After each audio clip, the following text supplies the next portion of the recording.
اداروں پر کڑی تنقید کی اور نام لے لے کر جو ہے وہ اداروں کو بدنام کیا جاتا رہا، سلیکٹر کہا جاتا رہا اور کہا کہ جی سلیکٹرز کے لیے بدنامی ہے، سلیکٹر کے لیے سلیکٹڈ کے لیے بدنامی ہے. تو یہ جو شکست ہوئی ہے آزاد کشمیر کے اندر، کیا آپ سمجھتے ہیں کہ اس میں فوج مخالف بیانیہ جو تھا مریم نواز کا وہ بری طرح پٹ گیا ہے؟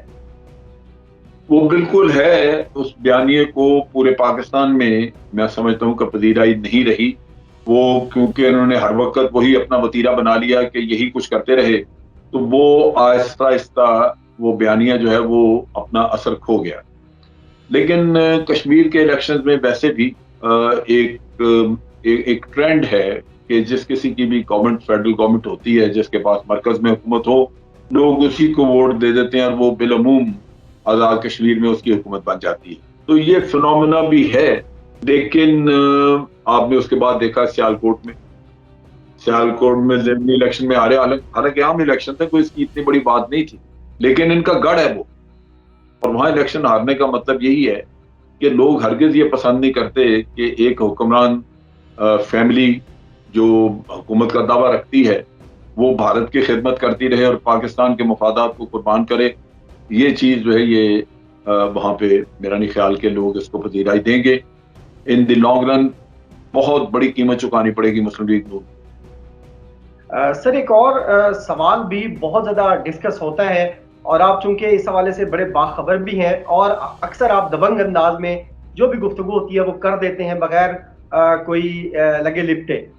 سر یہ سوال اکثر پوچھا جاتا ہے نوجوانوں کی طرف سے پاکستان میں کہ کیا نواز شریف کو باہر بھجوانے میں اسٹیبلشمنٹ کا کوئی ہاتھ ہے؟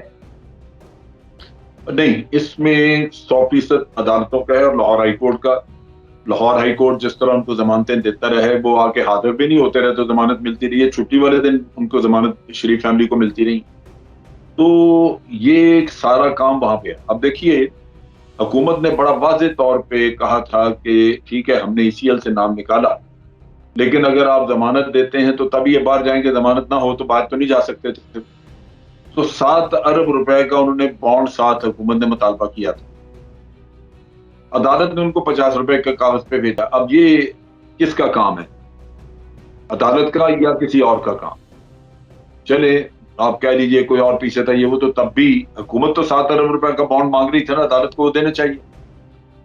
کچھ نہ ہوتا، آج میاں صاحب نہیں آتے تو حکومت کلیم کرتی کہ جی ان کی جائیدادوں کا 7 ارب روپے ہمیں دیا جائے. لیکن عدالت نے تو 100% میاں صاحب کے سامنے ہتھیار پھینکے ہوئے تھے.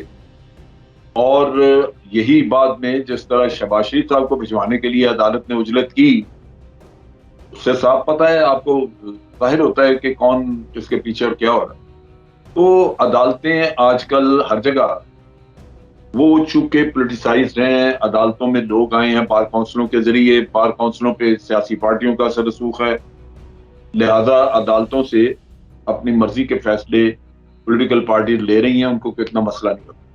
تاریخیں پڑھتی جاتی ہیں. آپ دیکھیں نیب نے میگا کرپشن کے کئی کیسز کھولے ہیں لوگوں کے، وہ تاریخیں نہیں پڑھتی. رانا ثناء اللہ کا وہ کیس ہے اس کا نارکوٹکس کا، اب اس کو ستمبر کی تاریخ مل گئی، وہ ہیرنگ ہی نہیں ہوتی اس کو. تو یہاں عدالتیں آپ اپنے ساتھ ملا لیں، پھر کوئی مسئلہ نہیں ہے، چلتا رہے سلسلہ، ملک کھا جائے پورا تب بھی کوئی نہیں پوچھے. جنرل صاحب، جس طرح ہم دیکھتے ہیں کہ وزیر اعظم عمران خان صاحب کی طرف سے بھارتی وزیر اعظم نریندر مودی کو بہت کڑے الفاظ میں تنقید کی جاتی ہے اور ان کو دہشت گرد بھی کہا جاتا ہے، ان کو ایکسٹریمسٹ بھی کہا جاتا ہے. اس طرح کا کوئی نیریٹو، حالانکہ RSS تو تب سے بھی وہاں آپریٹ کر رہی تھی اور اس کا گورنمنٹ کے اندر بھی لینا دینا تھا، لیکن کیا آپ سمجھتے ہیں کہ ہماری جو پچھلی خصوصاً 2 گورنمنٹس گزری ہیں پولیٹیکل اور ہماری جمہوریت کی جو 2 گورنمنٹس گزری ہیں، انہوں نے کیوں آخر جو بھارت کو سیف پیسج دیا یا سیف ہینڈ دیا یا ان کو بخشے رکھا؟ اس کے پیچھے آپ کیا وجوہات دیکھتے ہیں سر؟ یہ زیادہ تر تو پچھلے 5 سالوں میں ہوا. کشمیر کا نام نہیں لیا جاتا تھا. آپ ہمارے جو امبیسڈر تھے عبد الباسط، ان کی کتاب پڑھیں، ان کے انٹرویو دیکھیں، کرن تھاپر نے لیا تھا. تسنیم اسلم جو ہماری فارن سیکرٹری بھی رہی، ان کے دیکھیں آپ انٹرویوز. وہ کہتے ہیں کہ ہمیں منع کیا ہوا تھا کہ بھارت کے خلاف نہیں بولنا آپ. تو جی یہ زرداری صاحب کے دور میں ٹھیک ہے کچھ کم ہوا، لیکن اتنا برا حال نہیں تھا جو میاں صاحب کے وقت میں آ کے ہوا۔ میں تبھی تو کہتا ہوں کہ مجھے یہ لگتا تھا کہ جیسے میاں صاحب پاکستان کے وزیر اعظم اور بھارت کے وزیر خارجہ ہیں، دونوں کام اکٹھے کر رہے ہیں، کیونکہ بھارت کو تو انہوں نے ہر حال میں فائدہ ہی پہنچایا، کوئی کسی چیز پہ تنقید نہیں کی۔ 70,000 لوگ پاکستان کے مارے گئے، بھارت پوری دنیا میں کہتا رہا کہ پاکستان ٹیررزم کراتا ہے، پاکستان ٹیررسٹ اسٹیٹ ہے، کبھی میاں صاحب کے منہ سے نکلا ہی نہیں کہ دنیا کو کہیں جی یہ بھارت جھوٹ بولتا ہے۔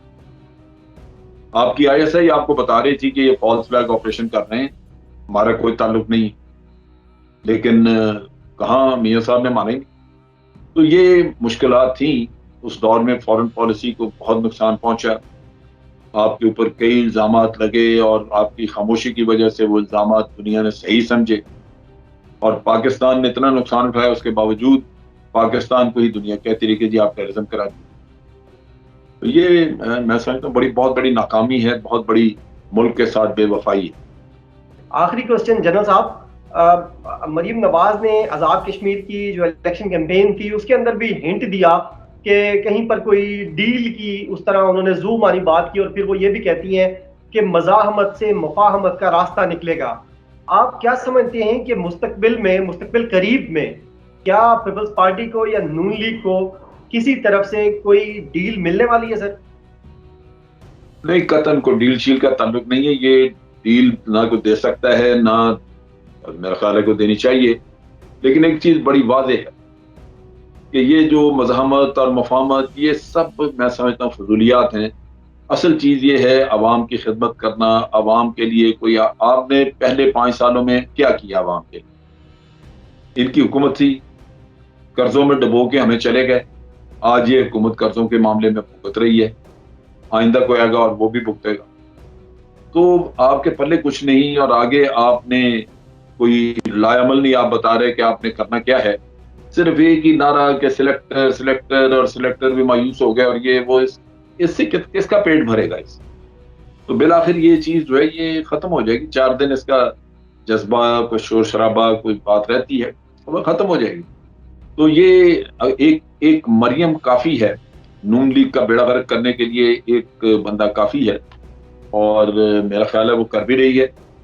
آپ نے دیکھا کہ آزاد کشمیر کے جو الیکشنز تھے اس میں مریم اکیلی تھی، بڑے لیڈرز ان کے جو پرانے سیاستدان ان میں سے کوئی بھی ساتھ نہیں، نہ گجرانوالا، نہ ادھر کہیں وہ خرم دستگیر نہیں نظر آیا، شہباز شریف تو چلو نہیں نظر آیا، ادھر تھے حسن اقبال صاحب یا کوئی بھی نہیں تھا، تو یہ خود ہی بیڑا غرق اس کا جو نون لیگ کر رہے ہیں میاں صاحب اور یہ مل کے، بس ٹھیک ہے وہ کافی ہے۔ کبھی پارٹی کے لوگوں کو ہوش آئی، نیند سے جاگے، تو پھر وہ پارٹی کی کوئی ڈائریکشن درست کریں گے، سنبھالیں گے پارٹی کو، فی الحال تو تباہی کے اس کا بیڑا غرق کرنے کو میاں صاحب اور ان کی بیٹی لگے۔ بہت شکریہ جنرل صاحب۔ ناظرین، پروگرام ہیڈ کوارٹرز 360 میں جنرل امجد شعیب صاحب کا انتہائی دبنگ، واضح اور صاف ستھرے الفاظ میں جو ان کا طریقہ کار ہے گفتگو کرنے کا وہ آپ نے سنا ہے۔ امید ہے آپ کو ویڈیو پسند آئی ہوگی، اپنا فیڈ بیک لازمی دیجیے۔